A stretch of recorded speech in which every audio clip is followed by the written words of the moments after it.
Well,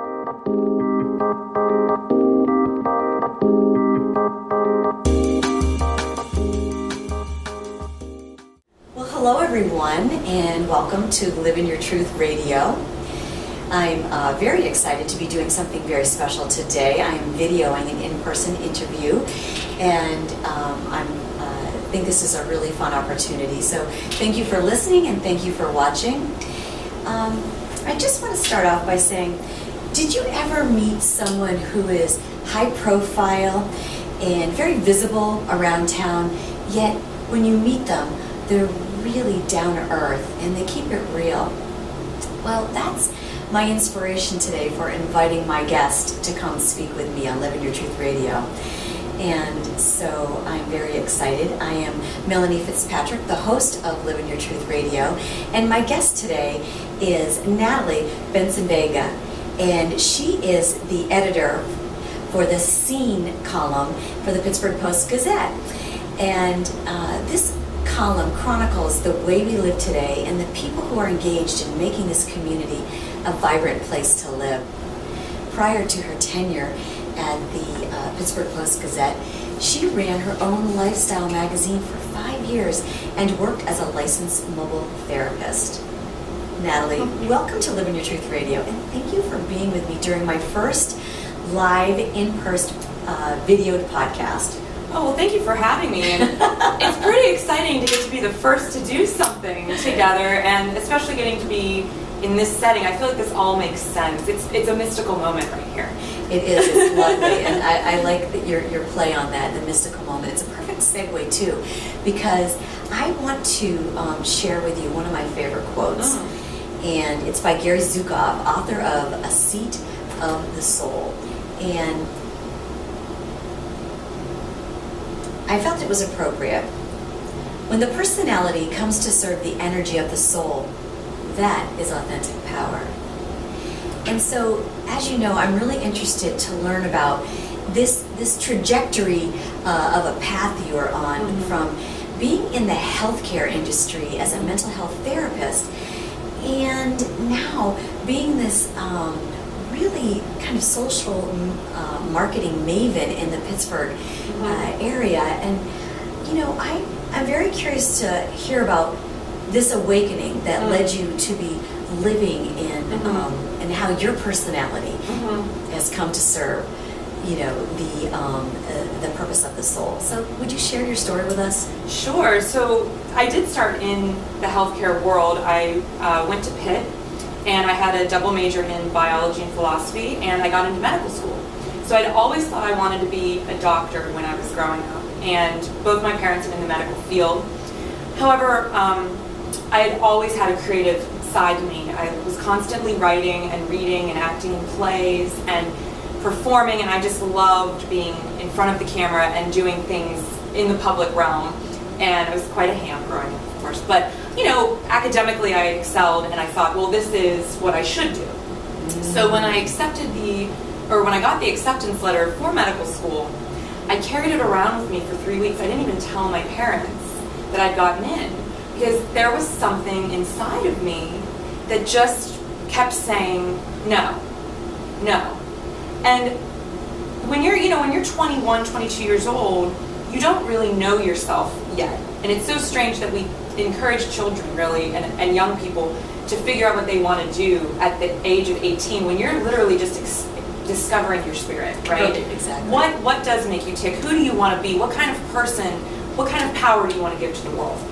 And so this nagging little voice, which I've come to listen to because she's always right, I started thinking to myself, well, maybe I should defer my seat for a year. And so after about 3 weeks of literally carrying around this paper, crying, mostly in public places because I was just having breakdowns, I said to my parents, I've decided I'm going to pursue my creative passions. I don't even know what that means.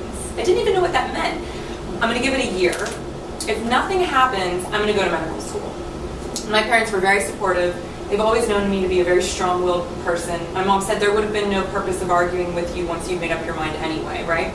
So I'm lucky to have my family support. So I deferred my seat and I started traveling, which I recommend everyone to do when they're in their early 20s, because how do you know anything until you see how other people live, right?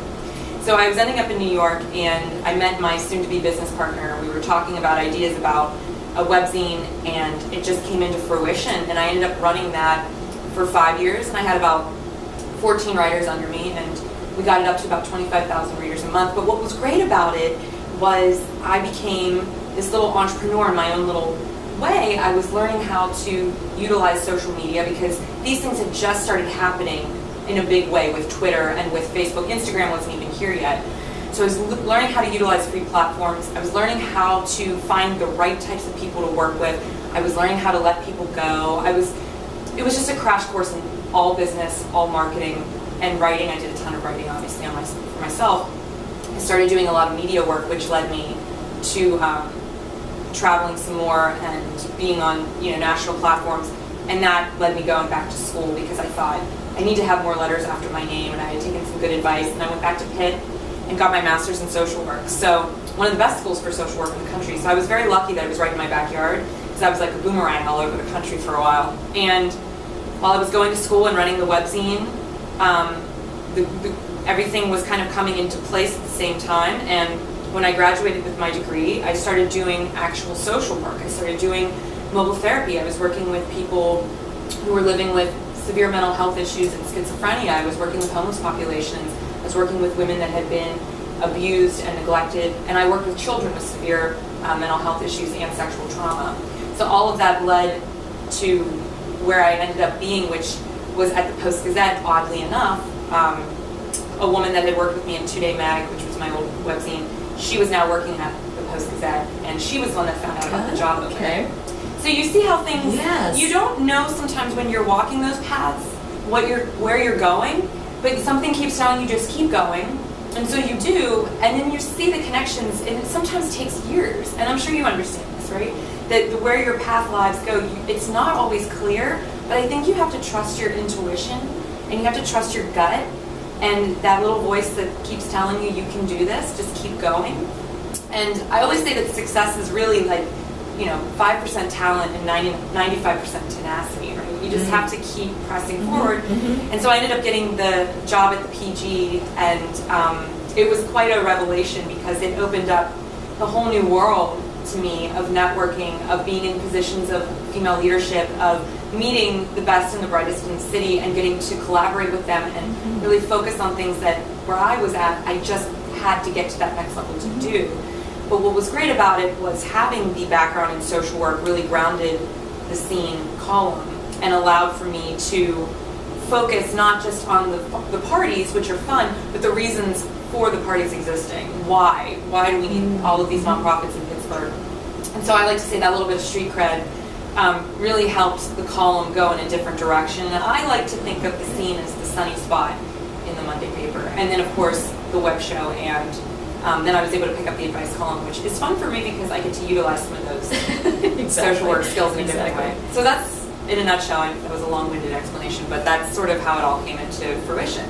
Well, I'm curious though, like why mental health? Because you studied biology. Yeah, and philosophy. And philosophy, and those are like, is that what's in the middle? You know what? And I people always say that to me, and I agree with you. It's almost like they were two bookends because biology is right. It's the actual grit of life. Yeah. But philosophy is the how. It's the how. It's the existential question, and I think somewhere in the middle is the mind and the spirit. Yeah. So I combine those two. You have an inner seeker that was like philosophy. And it was an interesting place to be because when you take biology and philosophy, you're usually one of the few women in all of those classes. I bet. So I've always existed in male spaces and have learned how to navigate through them as a woman and not trying to be something I'm not, which, call me bossy, call me assertive, call me whatever. You have to, as a female in those spaces, learn how to say, here's my voice, you have to listen to me, please. Right. You have to stand in your own power. You do. And you learn and be known for who you are and Absolutely. not back down.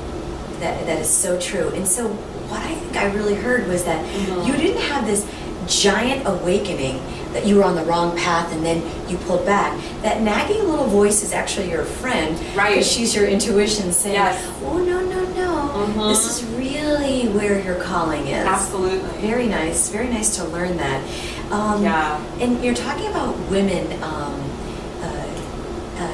in business, you know, you didn't really have a big corporate stint to experience what it's like for women in the corporate environment, or even in small business. But you seem to have a feel for what it's like to be a strong woman in the business world, and also to hold your own. And so I want to know what you think about women's leadership and how it's influencing the changing face of business today. Because we've been operating in that male paradigm for centuries, and women have hit this glass ceiling now in that in their corporate striving to get into the C-suite and boardroom, and it's actually hit. We've been plateauing for about 15 years. So you have a distinct philosophy, and I'd love for my listeners and our video watchers to hear about this. Well, you know, I'm an observer of society. That's what the scene is. I observe what's going on around me, and so because of that, I am in places and in spaces that I don't think I would ever be able to witness prior. So while I may not be in the corporate world myself, although I guess it was because it is a corporation, I just feel I have a lot of freedom in that space. Yes. I've talked with so many women that have hit that glass ceiling, that aren't getting paid what their male executive counterparts are getting paid. And what I find so fascinating about women and people of color in Pittsburgh, because I don't think we can talk about sexism without talking about racism, because there is that intersectionality. And if women are ever going to advance, we also have to advance all people of color as well in order for that to happen. So I think it's important to note that. And what I have seen in Pittsburgh, especially because there is that sense of, it is a boys club here, and you hear that from a lot of women when you talk about the corporate world here. Women like yourself are doing things on their own, and they're saying, you know what, I've existed in this space, there isn't place for me to be here anymore, I'm not welcome at this table. Why do I keep hitting my head against this wall trying to be a part of a club that doesn't want me? Why? And so for some women, not all, some women have learned to navigate those spaces, but for others who are frustrated, they've just begun their own creative niches. They've done their own thing. They've started their own consulting businesses. They've started collaborating with other people in other markets and filled a void that they were finding again and again and again and again, that they were seeing, but no one was reacting to. And so I think the future is female. I 100% believe that, because we are adaptable. We learn that when the river changes, you change with it. You don't keep fighting that current. And because of that, and because of the ever-changing landscape of the economy and how uncertain things are anymore, we are posed to become the leaders, because we understand, right? We understand what it is to literally, we change every month. Our bodies change us every month. Right. We really get cycles. We get cycles. We shed what we don't need, what is not useful to us anymore. And I think we need to start internalizing that philosophy on a psychic level, and not just look at it as a metaphysical thing, but get rid of what you don't need and utilize what serves you. And so I've seen so many women put that into action here in the city. And what I find fascinating about that is, you know, Pittsburgh is in a renaissance. We are in a boom right now. And this is the perfect time. It's almost like, I feel like Pittsburgh is what the West must have been at the turn of the 18th to 19th century, late 1800s, 19th century, where you feel as though anything is kind of possible, that's cool. And you can reinvent yourself. That's what I find Pittsburgh to be now. So I know I've utilized that myself. So what advice would you give women in business today? We talked a little bit about, you know, owning your power and stepping forth and being confident. And first of all, we could really unpack what owning your power means, but I don't think we have time today to totally do that. But it's really standing in confidence and standing in your truth and owning your value, for sure. Right. But, you know, women who are trying to walk their talk here. I think advice for women that are trying to walk their talk, you know, I'm a big proponent of fake it till you make it, because I think and I've read studies about this, we don't take the jobs until we're basically overqualified for them. We don't apply because we assume they're not going to want us. We basically slam doors on ourselves a lot more than I think is necessary or that we should. So instead of doing that, take those leaps of faith. I've done it a million times, and you do fall down the hill sometimes and roll around and get sticks in your hair and the whole deal. But then you stand up, you dust yourself off, and you go, oh, okay, I'm looking around here, I can do this. Right. So I think owning your power means accepting that while you may not know everything that you need to know for this position, just say yes, because you are way more resourceful than you think you are, and you will land on your feet if you just land on your feet. It's a whole new set of permissions that we need to give ourselves. Absolutely. And it's okay to fail. Oh my gosh. It's okay not to be a perfectionist. In fact, no one really wants a perfectionist anymore. No. It's like there's nothing relatable there. It's not authentic. It doesn't feel right. Yeah. I mean, you look perfect. No, we don't need to. We can be messy. Our hair can be out of place. Right. We can say the wrong word. We can make a mistake in an email we send. Right. So what I've learned is that especially, I left the corporate world after 28 years and went into become an entrepreneur. Yeah. And I've made so many mistakes. Of course. But why did you particularly do that, though? Oh, I just felt my time was done in the corporate world, and I was ready to step out. And I didn't feel comfortable. I didn't feel like it was there was a place for me anymore. Absolutely. And so it's about taking leaps and risks, and that's really important. And I'm glad that you said that. Well, and I also think we as women have got to start supporting one another through the generations as well as our peer groups. Because I have found from everyone that I talk to that works in corporate and that starts their own thing, they don't have any mentors. And women have got to start doing what the guys have been doing for years and years and years, which is stand together, support each other, give that advice, make that introduction for her, show her the path, pull the next girl up. Pull her up, and I think until we start actively doing that, we're going to continue to see us hitting these same walls. And we also need to use our collective power in a political sense to get those things that are going to help women, like, paid maternity leave, equal pay for equal work.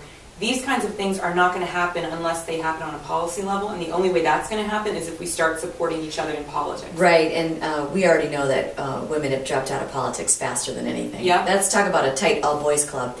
So I feel like I remember, I want to share this quote. I might butcher it a tiny bit that you had said in our last chat, but I think it ties in with several things, and in terms of especially the new space of leadership for women to step into. And you made a comment about the changing face of business, is that competition is dead and collaboration is king. Yes. And I have to be honest, I felt that is so true right now. Just with, especially emerging in an entrepreneurial business, all of a sudden I had to learn a whole new landscape. I mean, I'd never been a true entrepreneur before. Sure. So all these new relationships yes. Have led to the next new relationship. Like I met Leslie, the owner of this gorgeous boutique that we're sitting in here today, Juju. It is gorgeous. And she introduced me to Amy at Samir Yoga, and then she introduced me to somebody else. So it just went from here to here to here, and I began to collectively build programs around these spaces. Right.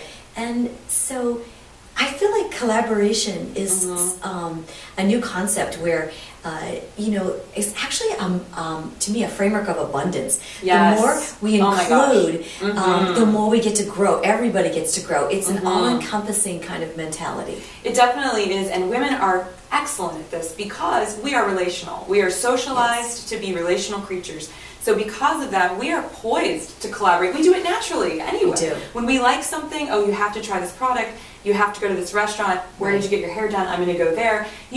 That's all we do is recommend things that we love to our friends. Well, now let's recommend ourselves to other women in business. What services can we exchange? How can we support in those spaces? Collaboration, especially utilizing social media. These are free platforms to encourage new business, to grow your business, without having to pay all of these advertising fees. And a great way to share what you love is to share what other women are doing. And through that, you'll be able to build your relationships and network. And through the scene, that's all I do all day, every day, is network. And I have seen so many relationships blossom and grow because you've extended, it's not what can I get from you, it's how can I help you, how can I serve you, because 900 times out of 901, it's going to come back in a really positive way to help you. And I was going to ask you how you're inspired to make a difference in people and women's lives, but I can see that that's like a core belief for you. Oh, absolutely. And a core practice. It is a core practice. Yeah, and I'm a firm believer if you preach it, you better be walking it, or at least stumbling down the road trying. I think we are here to help each other. I've always thought that. I've grown up learning that. My mom said, she focused with all of us growing up that it's nice to be pretty. It's way more important to be kind, and it's way more important to give of yourself because you get so much more in return. And so that's what I've tried to do with the scene. I remember working in social work and begging companies to pay attention to us. We needed sponsorship. We needed help. And so now that I have this column, I like to do small. It's called Let's Make a Scene. So I highlight small organizations to try to give them that boost of morale and a visible space in the community that may have never seen them before. So you have to utilize whatever space you're in for the greater power and the greater good. And I think when you do that, it naturally breeds success because you're putting out such positive vibes. Wow. I agree. Thank you so much. That was really excellent to learn about you. And I'm sure that your audience is getting to see a different side of you today. Just so nice, thank you. I mean, not entirely, because I think you've really come off very, like I said earlier when I opened up, that you're very real. And when I saw you on that panel at Point Park, I guess it was on innovation or something for women, and that struck me as like here's a girl who I know has a very big visible presence in the city of Pittsburgh, but what I'm hearing you say doesn't just reflect only being cared about in a visible regard. Oh, I appreciate that. Yeah, and so I sense that there is more depth and meaning there, and I thought, well, I'm curious now because that's what I am. I'm a curious girl, and I follow my curiosity, and that's what usually inspires me to who I want to invite to interview on my show. So thank you so much for being here today. It's really been a lot of fun. And how can my listeners follow you and our video audience here? Yeah, well, it was such an honor to be here too. Thank you. And they can follow me on Twitter at NBScene, SEEN. You can find me on Facebook under Natalie Benci-Venga. And you can also catch up with me on Instagram at Natalie Benci, BENCI. So thank you so much. You're welcome. So I would just like to thank my sponsor, Leslie McAllister of Juju, for allowing me to video my podcast here in her gorgeous vintage boutique today. Leslie is a professional tarot reader and is available for personal readings by appointment. So visit the shop located here in the Point Breeze area of Pittsburgh at 6739 Reynolds Street, or call her for an appointment, better yet, at 814-460-1538. So thank you for watching my video today and listening to my podcast. If you enjoyed this, please join my mailing list at liveinyourtruth.life radio show so you don't miss an episode. And you can also subscribe to Live in Your Truth Radio on iTunes. So until next time, I am Melanie Fitzpatrick, your host of Live in Your Truth Radio.